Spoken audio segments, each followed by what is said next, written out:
Hi everyone, so today we're interviewing Keith, our Vice Chair Poole Labour, so welcome Keith. Thank you. Always good to have you here. We're going to jump in with the questions. We'll get started. So 6 questions given by our social media team to try and understand you a bit more, get where you're coming from, understand your favourite policies and what you can do for Poole Labour. Sure. Cool, so question 1 is, what is your role in the executive and what does that entail? My role, I'm Vice Chair of Poole Labour. We have two Vice Chairs. I'm Vice Chair membership. So one of my key areas is to try and engage with the membership, to try and boost membership. That said, we are very much a team, so our roles overlap quite a lot. We help each other out in good Labour tradition. We don't have very, very strict demarcation of our roles. So Vice Chair membership, I do a lot of communications as well. Again, that can be argued that is reaching out to the membership to try and get our messages across to them, and beyond anything else, to try and build our membership locally. Absolutely. And over the last year, would you say the membership's grown quite a lot? It's grown hugely, yes. We've been incredibly successful, I think, from something of a standing start, getting on a year ago. Our profile in Poole has increased enormously. If we keep up what we are doing, and that's only going to go upwards more and more. Absolutely, I agree. So, I mean, that kind of really briefly touches on what the question 2 would have been, which is what you've achieved in your role so far. So you mentioned that the membership has increased. It's only going to keep on increasing if we carry on with our hard work. Over the last year, is there anything else that you think you've achieved personally? Well, of course, as I said, a team effort. I mean, our result of the general election was great, again, from a standing start, huge number of votes. We're clearly in second place here. The Lib Dems got nowhere in the last general election. If there is an alternative, the Conservatives in Poole, it is Labour, and we have a real chance of making our mark there and winning council seats and winning the parliamentary seat. So I think if there is an achievement there collectively, we have put ourselves in a position where we can win. Absolutely. So really good teamwork is the basis for that. Brilliant. So that's where we are right now. That's what you've been doing. Going back to when you first got into politics, what was the main influence that drove you towards that? I grew up during the early Labour years. I think it was when Thatcher came to power that I saw things were going terribly wrong for Britain. She was dividing the country. I lived through her pillory of the miners, the strikes, her tirades against the unions. I could see the whole country slipping backwards. Since then, it has not really recovered, and I think that now, under present Labour leadership, we have a real chance of making a much, much fairer Britain, a Britain that serves all of us, not just the privileged few at the top. So, looking back across history, I studied history since the Second World War when the Labour Party came to power. There was a real chance and there was an opportunity, and it was achieved, to build a much, much fairer Britain, the creation of the NHS, the welfare state, which benefits everybody.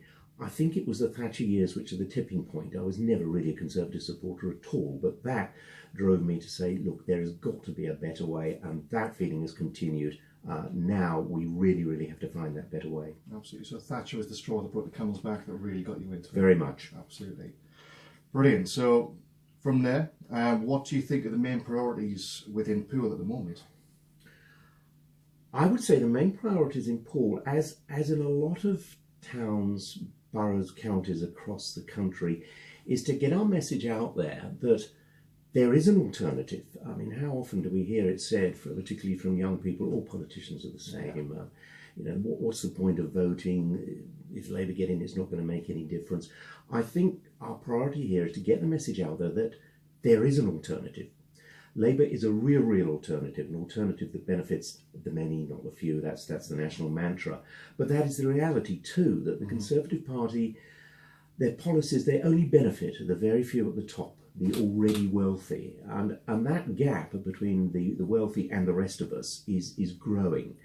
So I think, I mean, personally, I cannot understand, unless you're a millionaire or a multimillionaire, why anybody will vote Conservative, because it's not in your best interest. No, it's not. Personally, I don't vote for what's in it for me. I vote for what's in it for the whole of the town, for everybody in the town and everybody in the country.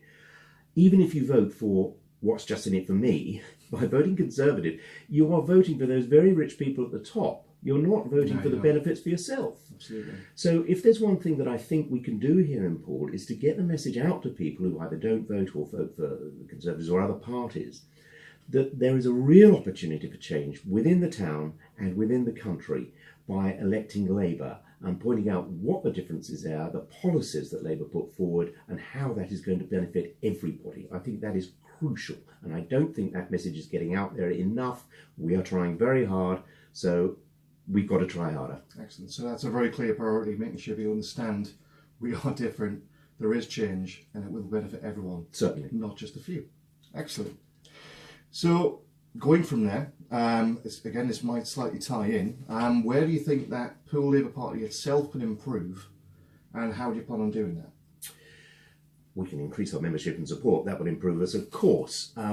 We are a very young party. As I said, we have only, in its current form, we've been going really less than a year. Yeah. Before then, I think lots of people joined the Labour Party when Jeremy Corbyn became leader, and it became clear after the last election that here was a Labour Party which can win seats, which can win the government, and that encouraged lots of people to join us. So a priority for us is, following on from my last answer really, is to say, look, let's get that message out there that there is a difference. Join Poole Labour Party and we can win seats on the council, and we can potentially win the parliamentary seat as well. So the priority for Poole is, again, getting our message out there, getting more support. Yeah.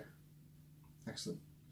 And then for the final question, I mentioned to Katie last week that this is quite a personal question, might be quite a difficult one to get an answer to, but it's to understand your personal motivations and what's the main key thing to you.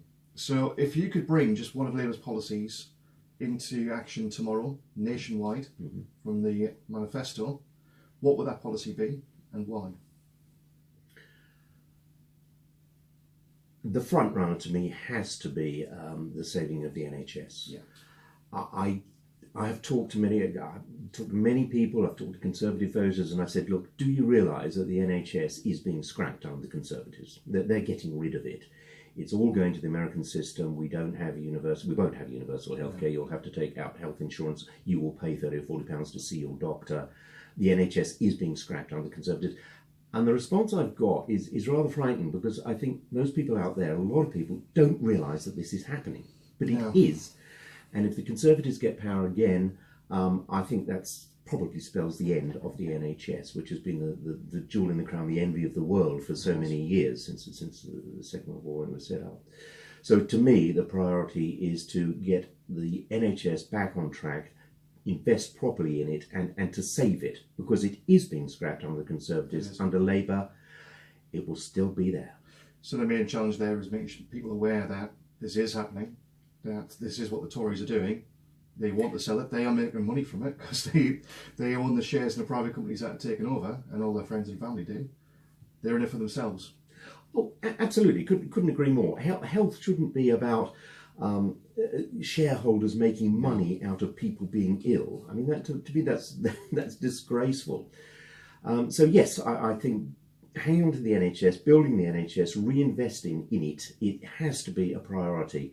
And if people don't realise what's happening to the NHS, then locally we can do a lot by pointing out that that is what is happening. Absolutely. And once the NHS is gone, it's gone. We're not going to get it back. No, we won't. No. That's almost a certainty that when it's gone, we will not get it back, and it will be too late. And you can imagine when it is scrapped, if there is a Conservative government again, that people say, well, what's happened to the NHS? Why didn't somebody do anything to help save it? Well, you can. Everybody can. And that's do it now. Support the Labour Party and let's keep our NHS. That has to be the priority. Absolutely agree. Well, Kate, thank you very much for your time. It's been a pleasure interviewing. Next up, we're going to be interviewing Terry, another one of our vice chairs. So keep your eyes peeled. Thank you very much for watching, and thank you very much for your time. Thank you, Keith. Thank you. Take care.